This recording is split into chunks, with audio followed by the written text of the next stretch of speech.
I'm Christina Ho, a first-year M.L.A. student at Cornell, and I'll be your MC. If you have any questions for today's speaker, please use the Zoom Q&A feature, and we'll take questions at the end if there's time. Before we start, I'd like to acknowledge and thank you our sponsor, DWG, for sponsoring this talk today. DWG is a landscape architecture firm focused on urban architectural landscapes. They are leaders in sustainable and low-impact development and collaborate with design teams and stakeholders to successfully implement project visions. Thank you. Also, if you are a licensed professional and would like to receive 1 CEU credit for this course, please visit www.labash.org/laces.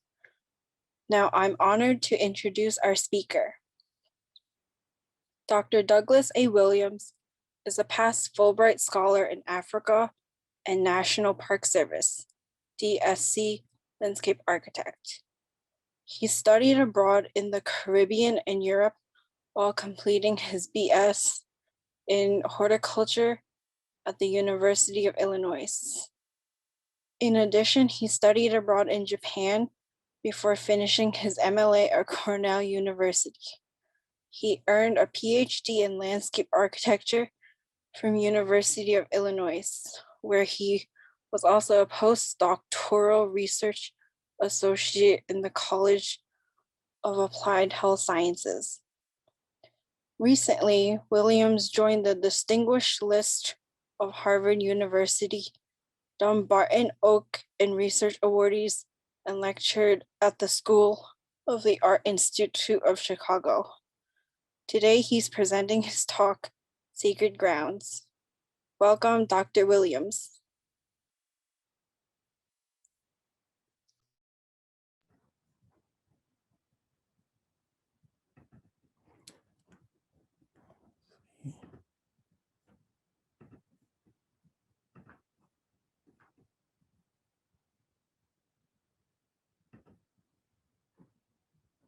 Well, hello, everyone, and thank you for joining us, and thank you for inviting me to Labash. This is my first Labash, and I noticed that you guys have been hosting this for a number of years, and I noticed that I wasn't invited. I don't hold that against you. I'm just saying I noticed it.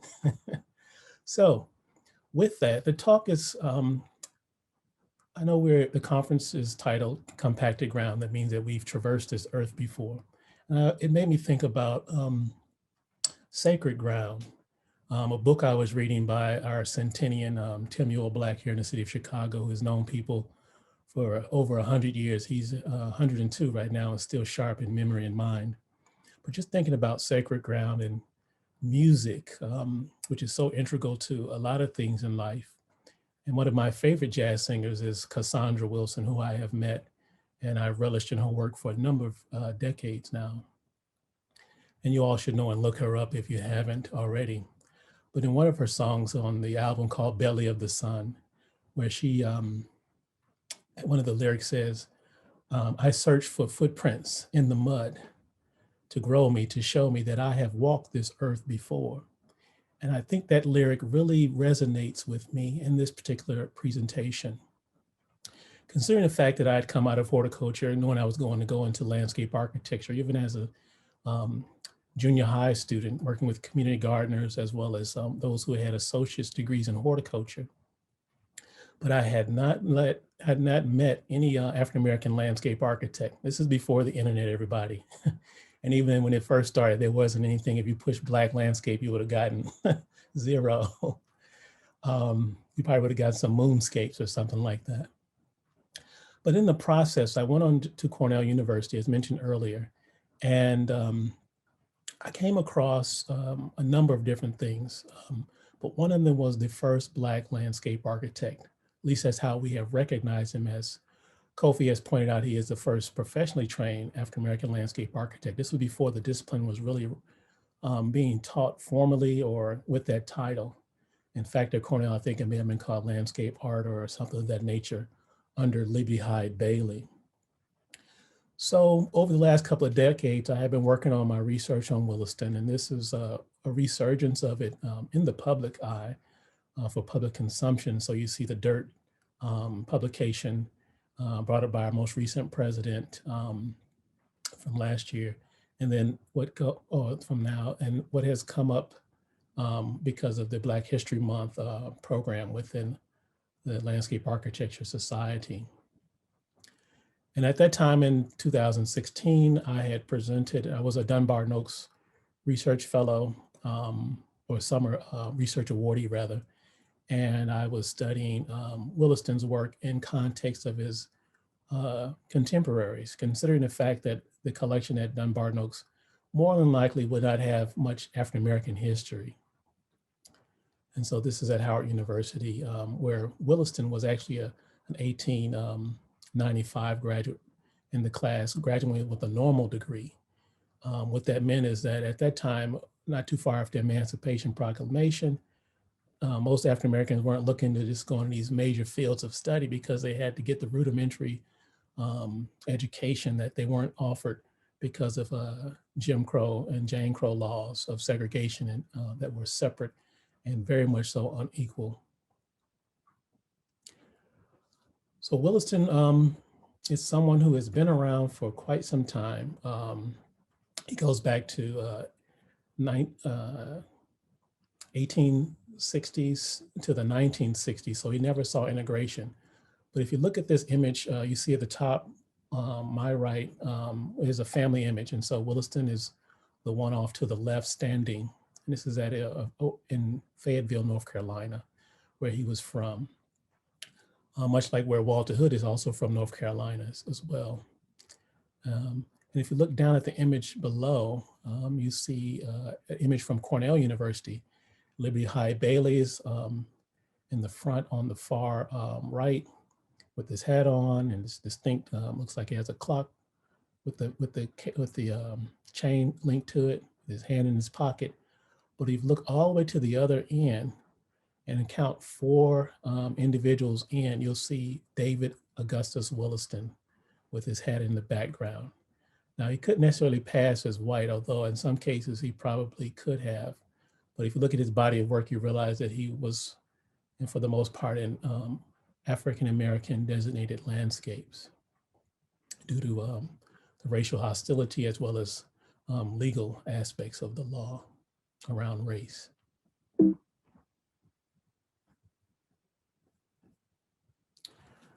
So thinking about the impact of the environment on one's life, I started myself in horticulture, working as a high school student in the summer program at the University of Illinois at the Human Environmental Research Laboratory, or HERL, which has changed its name under the leadership of Francis Mean Kuo.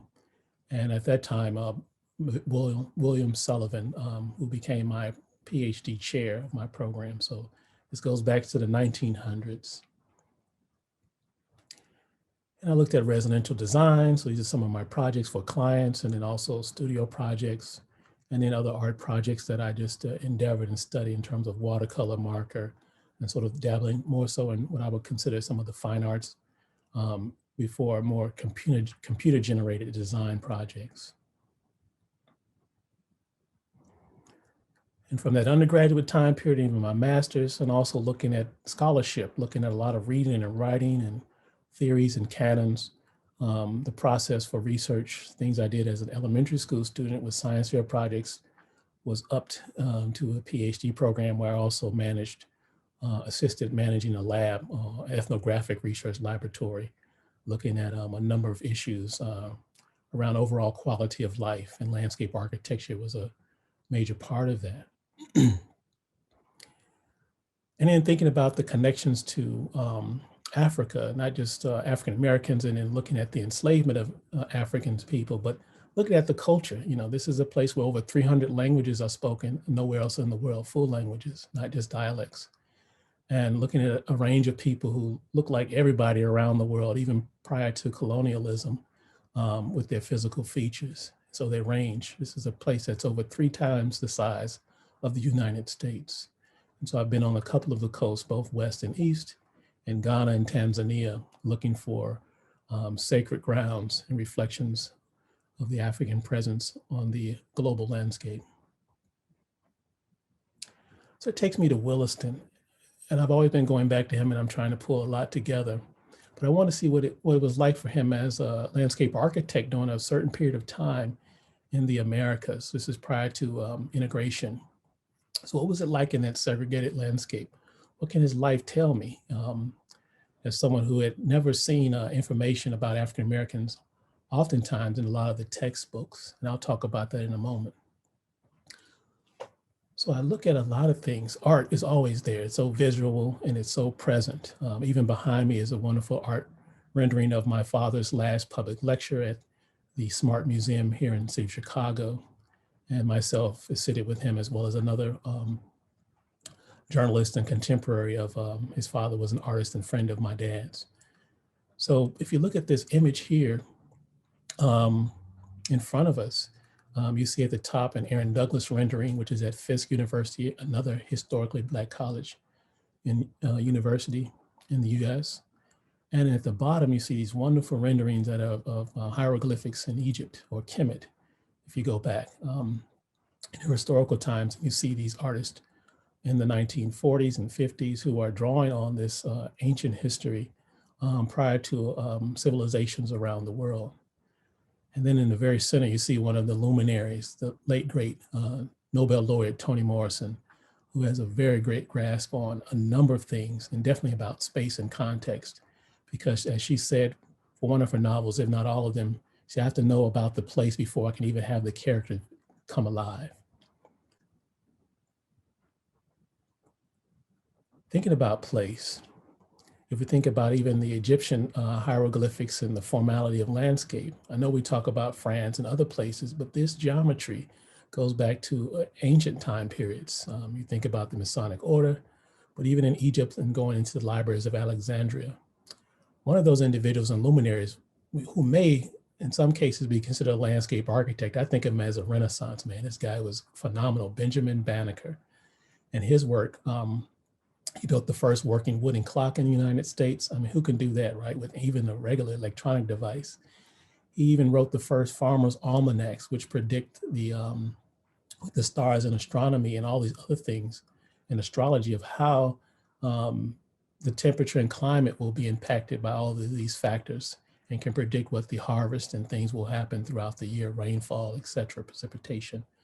But he was the person, along with others who, with L'Enfant, who was disappointed with whatever disagreement with the US plans for its capital, and left with his plans. But Banneker, being more of the civil engineer and designer, he had a memory. So DC's plan as a whole, in its French, recognized as French, really is more of an African origin and Masonic origin, and should be credited also that Benjamin Banneker was responsible for its wonderful and exquisite layout. But you often don't find these in books, right? So if you look at Susan and Jeffrey Jolicoeur's book, The Landscape of Man, and even Elizabeth Rogers' work some decades later, you still won't find much of an African or African-American presence in the landscape. You have to read between the lines, and you have to kind of have an appendix and a number of additives just to make this palatable to someone who does not look like much of the individuals reflected in these two documents. There have been other books that have come out after this. Obviously, I must recognize some of them I have published in, which is Drake Wilson's African-American Architects. Another book that just resonated with me, even for our sister professions of architects. We look at Melvin Mitchell's The Crisis of the African-American Architect, and none other than the legendary and current and well-respected and luminary Walter Hood, his earlier work, even Urban Diaries, which you'll find in many of your archives. And if you're able to get a copy of it, hopefully it will be in reprint. Today, it's a significant work rendered in the wonderful style of another North Carolina native, much like Walter, Romeo Bearden. I think Walter is drawing a lot on his collage and watercolor as his methodology, which is significant, and he is taking it to a different level. So we live in direct connections to our heroes and sheroes, and this is a testament to that. There have been other books. I must mention Charles Birnbaum, who I don't show here, but he is done a number of books on pioneers of American landscape. He did have Banneker, but we also pushed, and I was published on Williston in the second issue of a different title. It was co-authored and co-edited. He was one of the editors. Craig Barton's book, Sites of Memory, great book. You find the work of Ian K. Grandison, legendary about African-American landscape typology, and a number of other designers, architects. That was a conference I went to at the University of Virginia at the time. And that's when I met my first Black landscape architect who was living and practicing, who still is, and just became a fellow, Kofi Boone.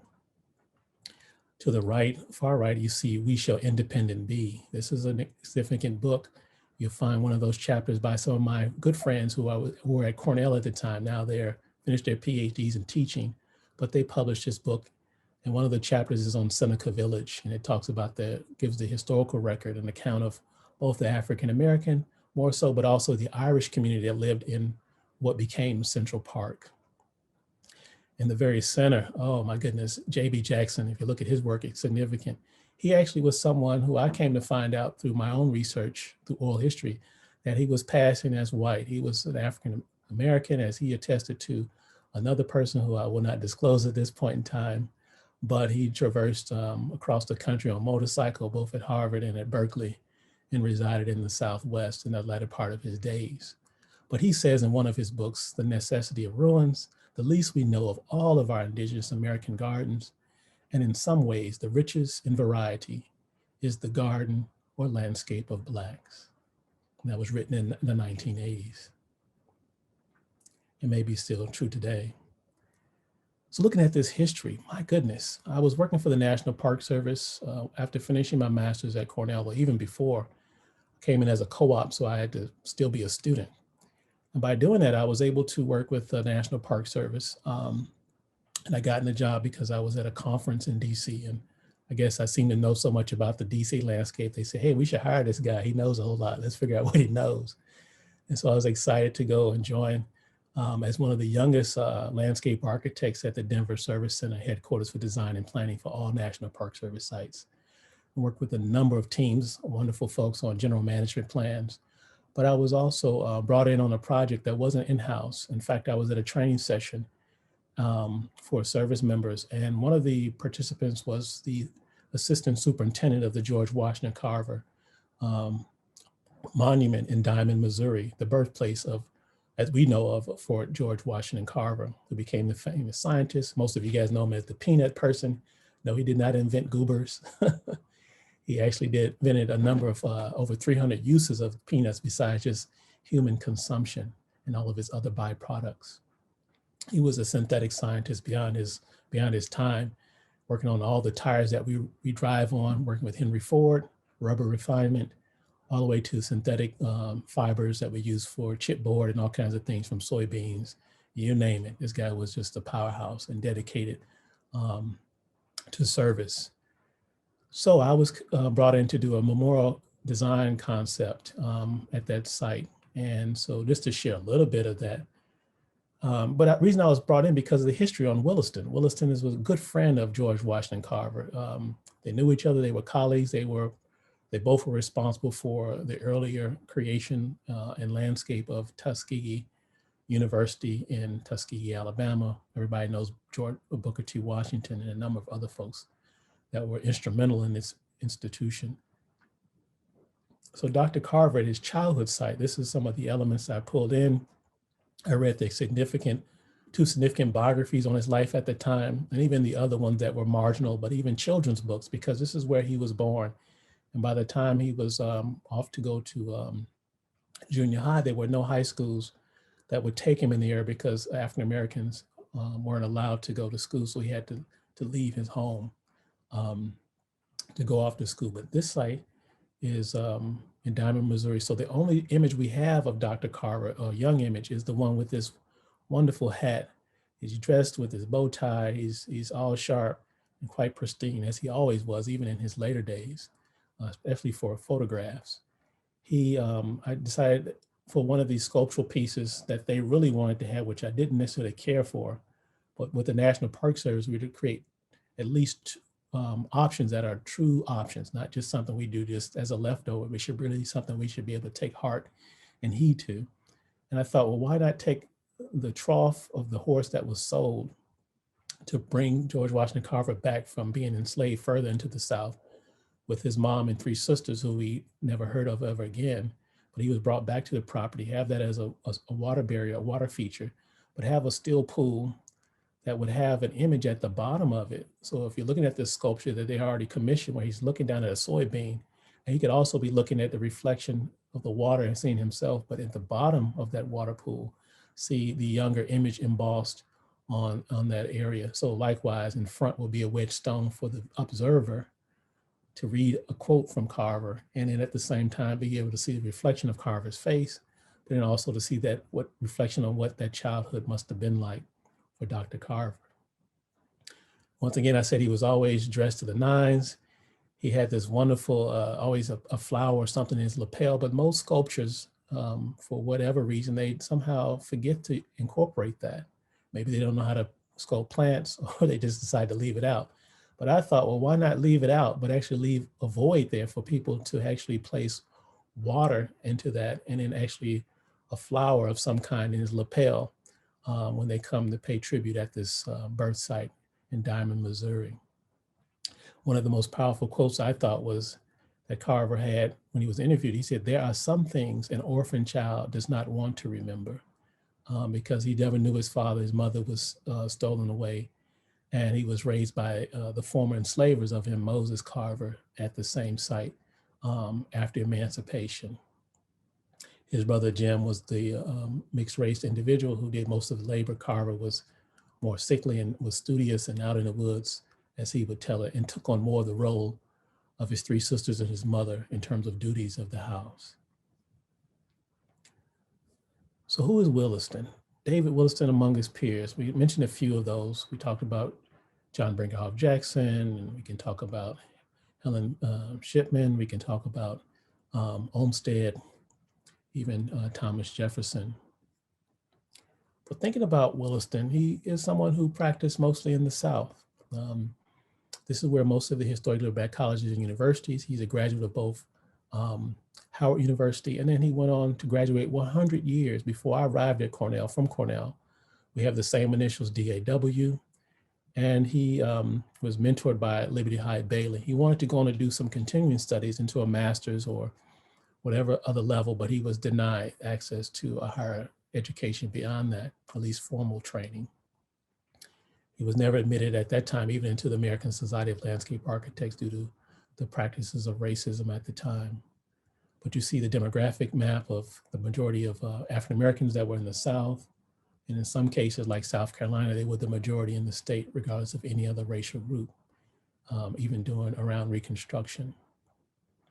But Williston was in those places where you see dots, and that's where many of the HBCUs, where he was focused on their campus designs, as well as other projects beyond that for those who could afford what may have been seen as a luxury profession at the time. He taught chemistry and biology when he was teaching at A&T in North Carolina, which is the first accredited program of landscape architecture at a Black university. We could talk more about the history of African Americans in the South. This is an image of Gordon Parks. We talk about images and music and things, but he was someone who was a luminary. You all know him, maybe not so much about him being the first African American photographer for the Life magazine, which was a huge leap ahead, but he also was the author and writer of what we know as the series called Shaft. And you've seen John Singleton's version, and there's been a more recent version that's come out with Samuel L. Jackson twice in the last year, if not the last decade or so. Segregation. If you're looking at these 2 campuses, these are figure grounds that I rendered for my master's thesis. Looking at Howard's campus when he was there, and then looking at Cornell's campus. So you can see the significant difference in building plans. What was one that had a great deal of resources, maybe even considered over-resourced, at a Cornell's campus in 1896, and at a Howard University HBCU campus in 1894, when Williston was there. And so these campuses, and most campuses, have a central organizing space called, almost like you think of it as Marv Adelman used to talk about this when he was at Cornell. The great Marv Adelman would say, where's the meet me at the point on your space, in your landscape? And so a quad space is one of those spaces that's usually a central organizing space. And so I looked at those as a starting point for looking at Williston's campus designs. And these are the places where he was influenced at Howard and at Cornell for a long period of time. But what I found was a lot more beyond the Beaux-Arts style and some of the things that Ian Grandison points out. But trying to find Williston, it's like trying to find Waldo. You guys play those games sometimes, right?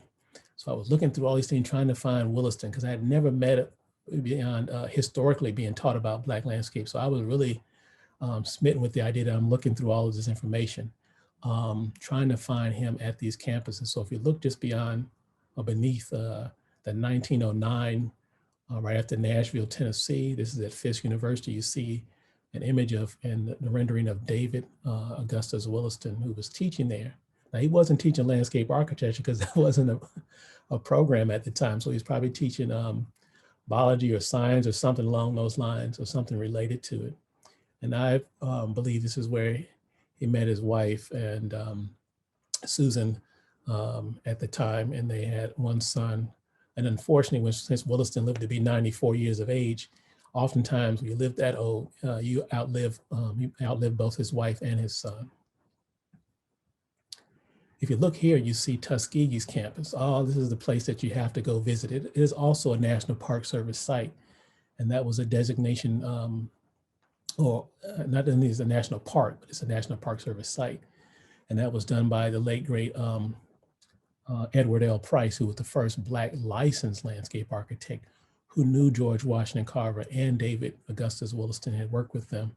And I had a chance to meet Mr. Price years ago. So if you look at the very center with the hat that's tilted and his knees across, his hand is on the chair, you see the principal, you see Booker T. Washington. And if you look about three seats over, very small stature, although he was a very tall man, was who I mentioned earlier, George Washington Carver, Dr. Carver. And if you look at that arrow that I have pointing out, so I'm looking for Williston. Now, is he in this crowd? And there he is. So I'm able to indicate that, hey, here's this landscape architect in history and in space. He's in all these cool places. So I was so excited to begin and find all of that. So this is Tuskegee's campus. This is, at least at that time period, when Williston was involved in the 19-teens and through probably at least the 40s and even into the 50s. Williston practiced up until he was probably 92. I think in the last 2 years, he became a little sickly and was able to hold that drafting pencil and carry on his practice. But for the most part, he practiced until then. So Tuskegee's campus has a number of odd spaces. As Ian Grandison said, this was the bottomlands. Kofi pointed out the bottom. Toni Morrison would call and pull into that even in her novel Song of Solomon, talking about the bottom. And so in the bottom, in this case, was a very undulating and degraded landscape. And so they did the best they could. So if you're looking, you see this open carved out space here. You see an amphitheater. This is what recognized, and Williston often utilized the topography at many HBCUs because of that typology that was left over space and relegated to African Americans. He made it an outdoor classroom. And interestingly enough, we're in many of those spaces today under COVID restrictions. This is Howard's campus. Williston was a graduate, but he also came back and became a landscape architect under the first Black president, Mordecai Johnson. And if you don't realize, HBCUs mostly started on the faith-based initiatives, post-emancipation proclamation, but then also their leadership and many of their faculty weren't oftentimes African-American until much later due to racism. But if you look at this quad space, you see this central space I mentioned earlier, but this is the Founders Library, where the collection of Williston's works, where was the initial inventory over 200 documents, including his Cornell diploma from 1898. This is a slope. So this is, if you've ever been on a campus, you realize it slopes towards the south, going down towards DC proper, off of 7th and Georgia Avenue.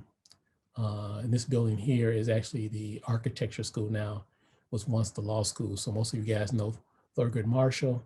Well, that was the building he practiced or taught law and probably went to law school when he was on that campus. And now it is the architecture program. So just some other images here. You can see some of Williston's renderings, some of the collages. I've had to scan images and document work that's at least 100 years old in some cases, that is trying to digitize that collection. That was my also calling to work on that project in DC over a decade after I finished my master's thesis work on him. But looking at plant material, like where was he getting plants from? How could he have done this projects without having certain types of nurseries that would have given him access? If maybe they overcharged on plants, maybe he got the worst plants. Maybe much like Carver, he had to go out into the woods and salvage a lot of the invasive plants and things like that and kind of make use of them to green up some of these campuses. So these are some of the documents. You can see some of the typical things we've looked at for calling out plants. Make sure you get the right quality, the right quantity, the right cultivar to have the right and specific type of design that you want. But I'm also interested in those other individuals who weren't called landscape architects, who did quite a bit of the labor in some of these spaces in the nurseries, but then also in other landscape projects, all right, who were African-American, because you can see them in the image. This is at the famous Biltmore Estate. This is in North Carolina. We all know about it because a gentleman right here, if you look, who has a nice top hat and he has a cane, looks like the other man is holding it, but it actually is not. This is Frederick Law Olmsted. He was the person who Mr. Vanderbilt of the Biltmore Estate said, hey, I'm gonna build this monumental place and I want it to be extravagant as in the envy of the world and the United States to others. And even Frederick Law Olmsted said, hey, you can't even afford the amount of plants, you know, that with your wealth to be brought to this site. I mean, it's just utterly, you can't do it.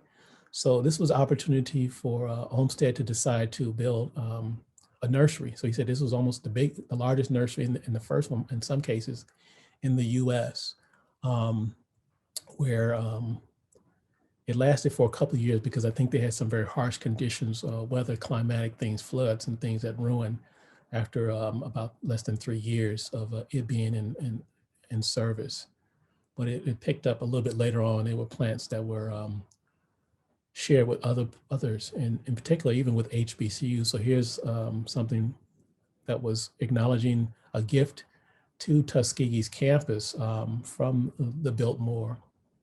And this was in 1909. This was when Booker T. Washington was still there.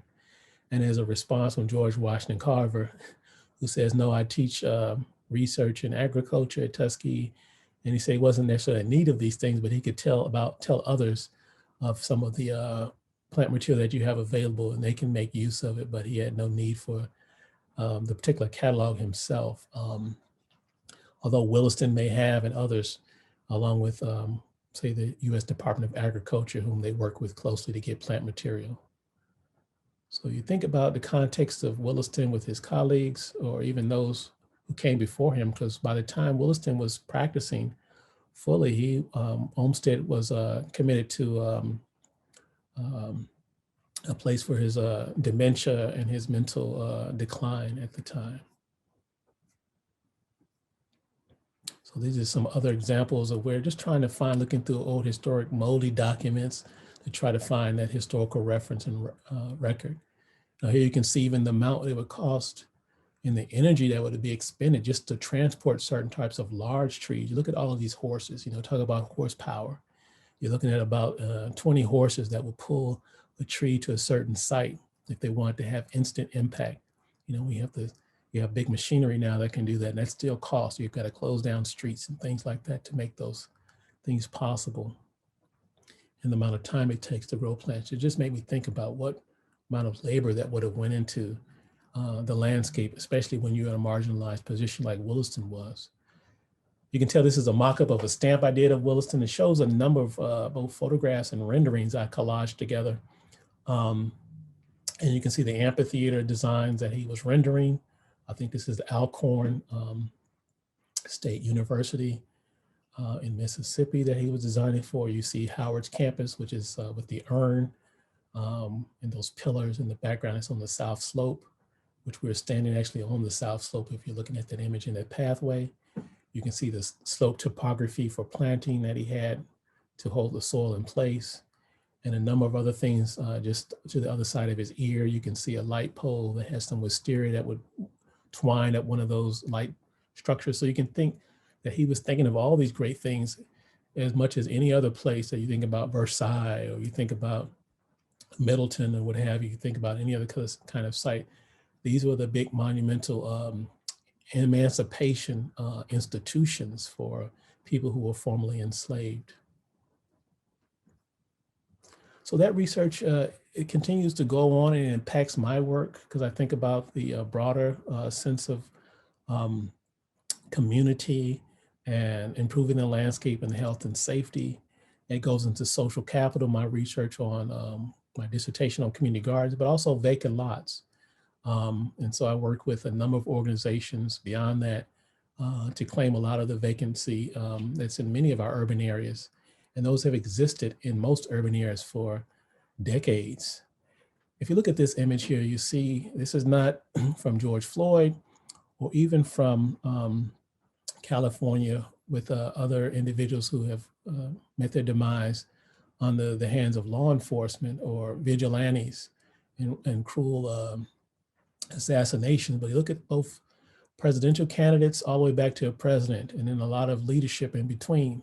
So in chronological order, you can see from left to right, these individuals were killed during a very brief period that really caused American society to question and really take to the streets, and their voices were transformed, unfortunately, in this case, to forms of destruction, as much as it meant to those individuals that they had lost, from presidents to other leaders, from Dr. King. But his was one of the, being the Prince of Peace in a certain sense, that was the igniter of a lot of the protest and revolutionary actions taken by those who want to see change and integration and a fair and unsegregated and equitable society. And so those vacant lots have been there for decades. And Mindy Full, I love, who points out in Root Shock, she uses a medical term called critical burn. If you think about a burn patient who has over 70% of their body burned, the likelihood of them surviving is very rare. But if they have less than that, much like she would say for a block level of vacancy, if it has less than 70%, it's likely to return to some stable and not just some romanticized version of the past, but something that really is stable and has roots historically in those spaces. So she likens it to that burn patient. So the vacant lot program of dollar lots in the city of Chicago, my research around community gardens to help bring back community and local ownership relates to the health and safety. Most of these spaces, and this is a map of Chicago, and how you have a five-year lower life expectancy when you have vacancy and disinvestment and unfair loan practices and all these things, and just the disinvestment all around in terms of people who have been trying to take care of spaces on a shoestring budget and without access to resources and being discriminated against. I work with nonprofits like Resident Association of Greater Englewood. Most of you guys know about Englewood from the movie Chirac that Spike Lee did. But even what comes up in the news is usually the violence and things that occur in the areas. But there are a lot of positive things. A lot of people like Aisha Butler, who you see here, who have been committed seriously to making a difference. And in fact, they were the ones that worked with the city of Chicago to get the dollar lot program. So people who locally live or own property can buy some of these vacant lots owned by the city for $1. Now, that doesn't mean it's $1 overall. In the end, it comes out to be quite a bit more, because you have to clean the site to some degree and oftentimes fence it because of health and safety reasons. But they can then develop a lot of different things. And many people from my research wanted to do socially responsible programs, much like you see in the image here, which we turn into a flyer to help promote the program with the city. There's a daycare center, a person who does childcare. And so she actually keeps it open to the public in many cases, where it's a dance facility and space. But vacant lots are prolifically everywhere. You know, Detroit has quite a few, Gary, Indiana, just not too far from the city of Chicago. Between here and Detroit, you'll find a number of vacant lots. But we've sold over 1,000 in the city of Chicago, and it helps put it back on the tax bracket, as well as making it an opportunity for people to build property, housing, stock, and they can actually, if they're on fixed income, they can actually begin to reap some benefits, much like the Abyssinian Development Corporation with Karen Phillips, who is one of our few African-American female fellows of the Society of Landscape Architects, along with one of our presenters here at LaBash, Diane Jones-Allen.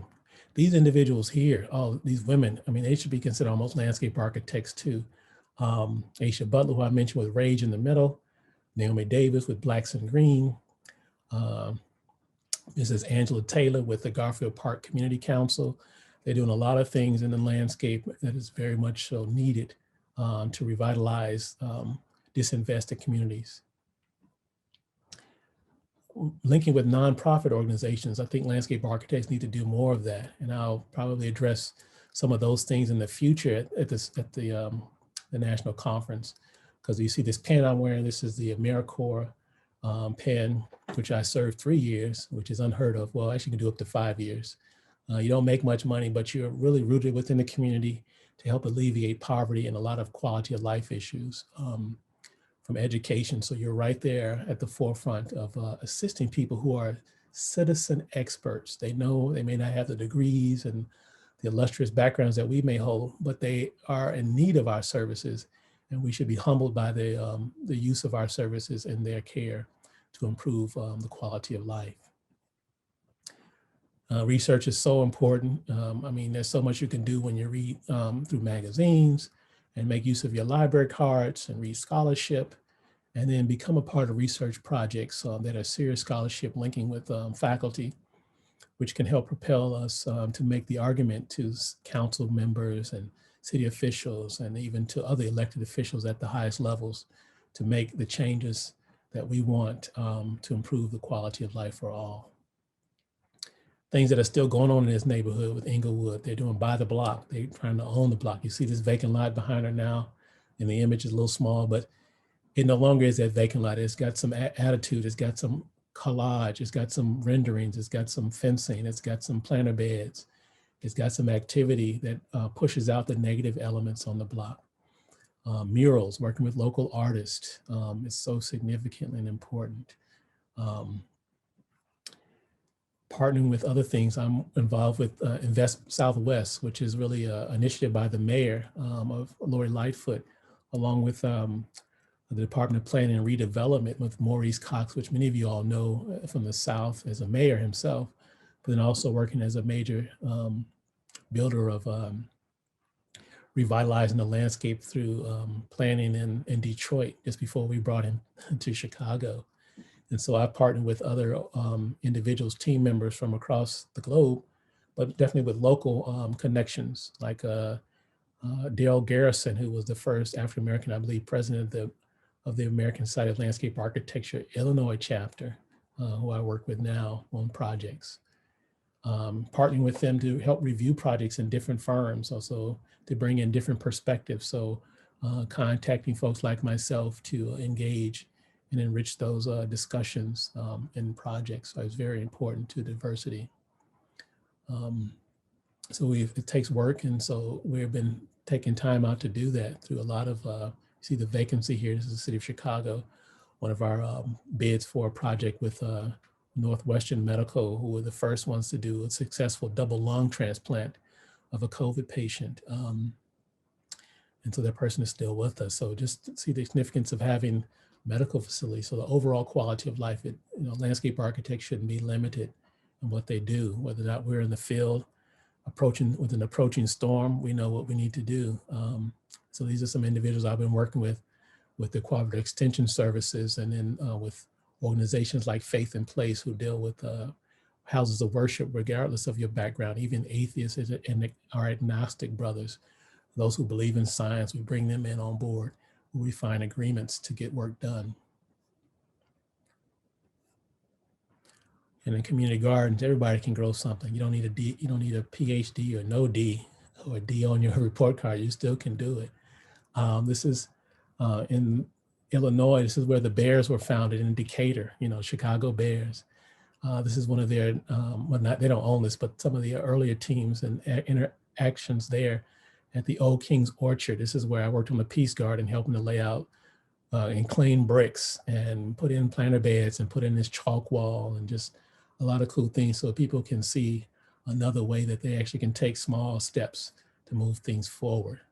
Dance your way into the future. This is that vacant lot that was revitalized into a daycare space. They're doing exercises and they got all the dance mural on the wall with all types of great Chicago style dancing and global dance iconography. You can see them here with a landscape that I would have done something different, but hey, it's always a vernacular landscape, but it works, right? So these local experts, even the young kids know. So you can see a before and after, significant difference. One is just a little field of weeds and some weed trees, and now you have something well articulated. I met the mayor, Rahm Emanuel, there. He was talking about the large lot program for his photo op to help promote the program. Even in the wintertime, even in the darkness of night, this is now a safe space, a safe place in Inglewood, of all places. You can't imagine partnering with other organizations like the National Organization of Minority Architects. This is our Illinois chapter. Very successful chapter. Every year we do a design build project as a pipeline with our young folks. And it's just tremendous what we do. Right now we're working with Rebuild and Exchange in the city of Chicago. I'll be going there actually tomorrow for a brief period before getting back to LaBash.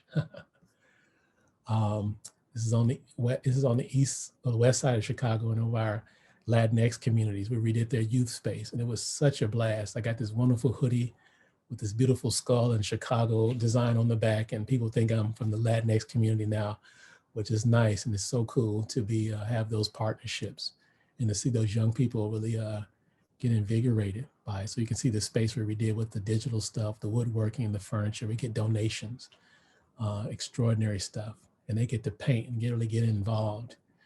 This is a children's society in Hyde Park, right next to University of Chicago, this is where the youth and young folks meet. And so we really opened that up to make it look inviting and festive. We put a beautiful mural in there with the muralist we were working with in Inglewood. So we brought somebody from another community to cross-pollinate. So you can do that. This is that Inglewood site I helped write the request for proposals for, and they got it, which I was excited. So I was able to connect it with my AmeriCorps service. And so we were able to revitalize that space. This is one of our unfortunate AmeriCorps Vista members who lost his life. This was before I was even an AmeriCorps member, but I was called in to do a memorial garden as a part of their community garden project.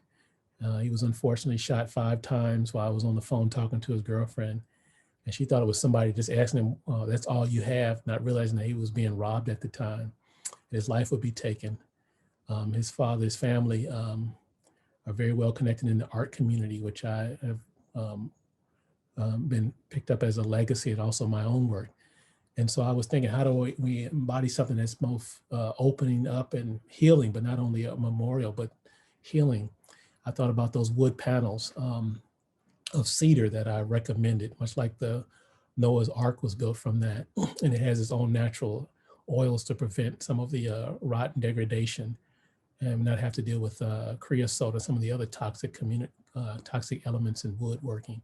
So if they could emboss it, and much like this artist has done some renderings on wood, but if it could be done on the wood and then have those vines and things that I recommend to grow through it, you could actually have a rendering like Wiley's work of the portraiture of the past President Barack Obama, a living element of that. So this is some of my art here in the very center at the bottom, piece that was done looking at the Black aesthetic in Japan when I was there. And so I couldn't just think about the Black aesthetic, I think about both the Japanese aesthetic too, because it's a part of that, that fusion of culture. And so overall, this is a celebration of 50 years of Black creativity where I exhibited my work. And my father was the co-founder of that, this whole big celebration that happens every year for the last 50 years as the longest running art exhibit at a major venue in the United States. Some of my students have been influenced. Even when I first taught at Morgan State University in Baltimore, this young man here in the image at the top with the young lady holding the garbage bag, he was one of my students. He called his nickname was Suge, like Suge Knight, one of the rappers who was an infamous person within the industry. And he got a laugh out of it, but I knew what that meant and who he was. But he was such a tough guy that when he went to get extra credit to work on this project, he realized later on, he came back and said, I would never throw any trash out of my windows ever again, because the stuff does not disintegrate, doesn't disappear. It goes into our creeks and our rivers. And I thought, my goodness, we've gotten through to somebody else. So it's so important, those small things, those small steps towards progress can make a difference. This is a very short run magazine called Homes of Color that did shake up things a little bit. It was in most of the home improvement stores like Lowe's and Home Depot for about 3 years or so. And it featured African-American homes of note. And sometimes a landscape architect like myself, my sister Venus Williams, I'm Doug Williams, we were in that magazine together. I'm just kidding, no, she's not my sister, most people will ask. But I would say that sometimes because she has been quite successful, much like Serena Williams. And so that magazine even pressured Ebony and Johnson Publishing Company to up the ante in their publication before it is all going digital, and it's returned soon. But you got to get in the community. You got to be involved. It's not a fly by night or one studio here or there, but as long as you let people know what you're going to do, what you can do for them, and be there. This is in Woodlawn with Blacks in Green and all these other cool things going on with the Barack Obama Presidential Library, and really trying to see how the community is engaged in the process and knowing what's going to happen, trying to make sure they have economic resiliency as the climate changes. And if they have to take it outside, this is right near where our recent Vice President, Kamala Harris, was just outside at the bakery for brown sugar. I don't know if you guys got a word of that. She was in Chicago. And so this is a space that we developed with some of our youth and a number of other partners. I think Site Design was involved in this. There were a couple of other wonderful firms. I can't think of their names right now, and other partners, but we work with the youth. There were some IIT students, Illinois Institute of Technology students who were out there helping us build this. And so they personalized it. You can see the murals, you can see the planting, you can see all this cool stuff that they utilized to create socially distant spaces that worked. And with that, I will leave it for questions if we have time. Thank you so much for an incredible talk. Now we'll take any questions from the Zoom Q&A feature.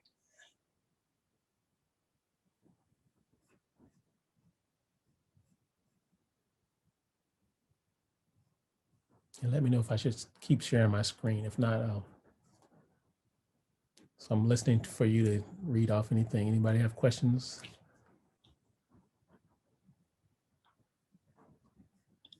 Our first question is, what advice do you have for minority landscape architects just starting out?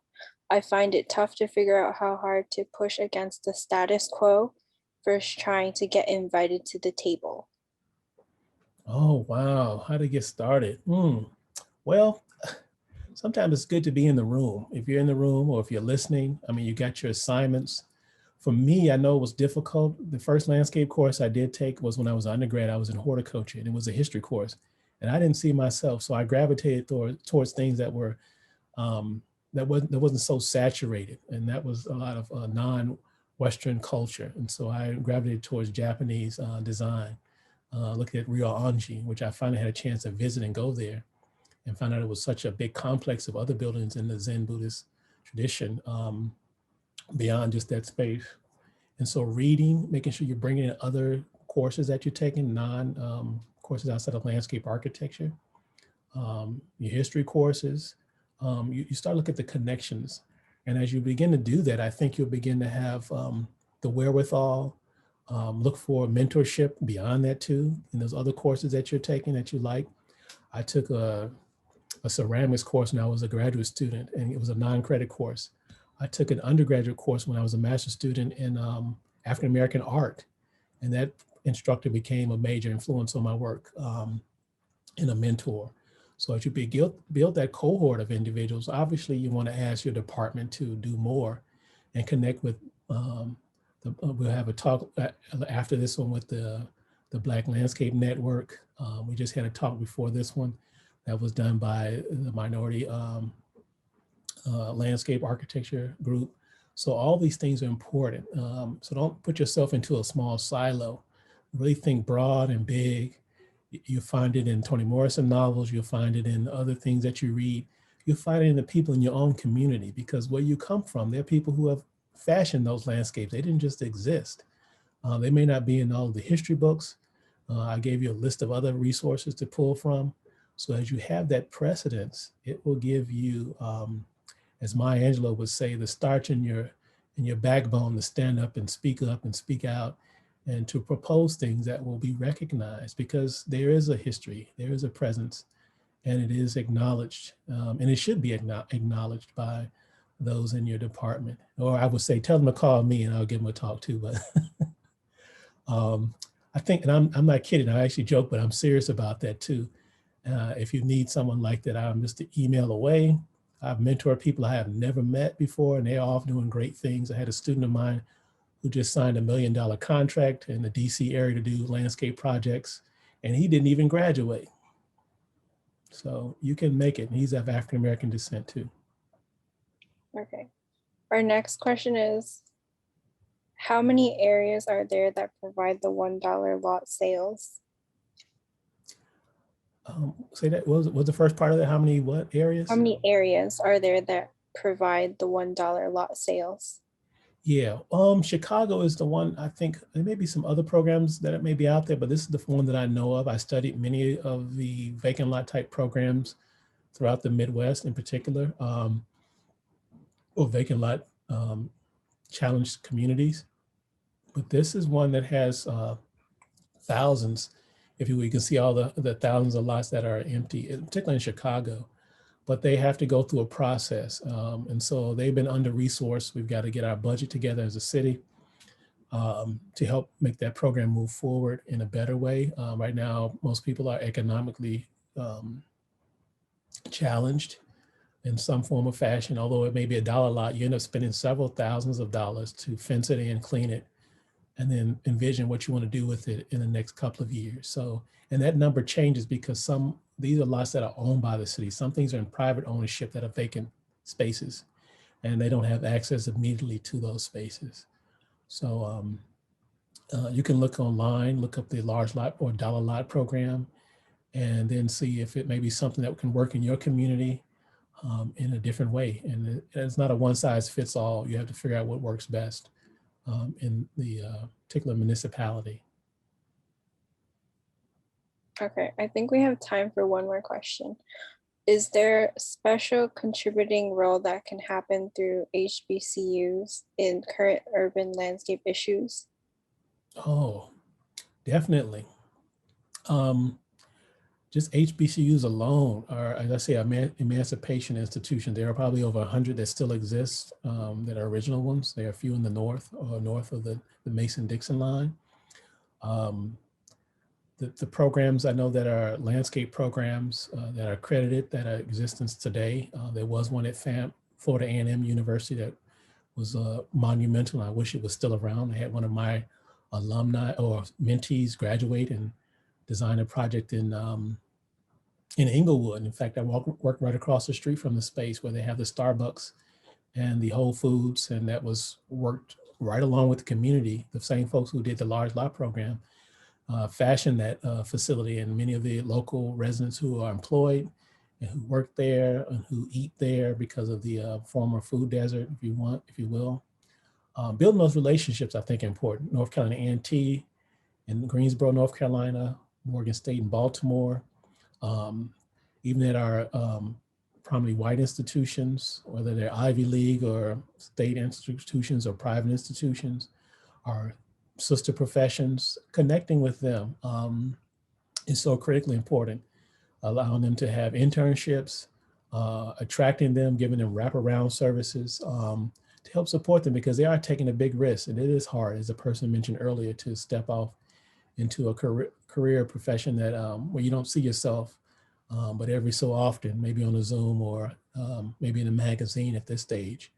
But it's critically important to have yourself reflected, and then also be open to learn from other cultural groups. I think it's so critically important. I've traveled, as mentioned earlier, to the Caribbean, as well as to Europe, and then look for those African and whatever your background is in those communities too, because they're there too. These are diverse landscapes and diverse places, and you'll find that there's a history and connection and a relationship that is not often shared, but if you dig hard enough and look hard enough and read and ask some questions, you'll find and discover how much more we're more alike than we are unalike.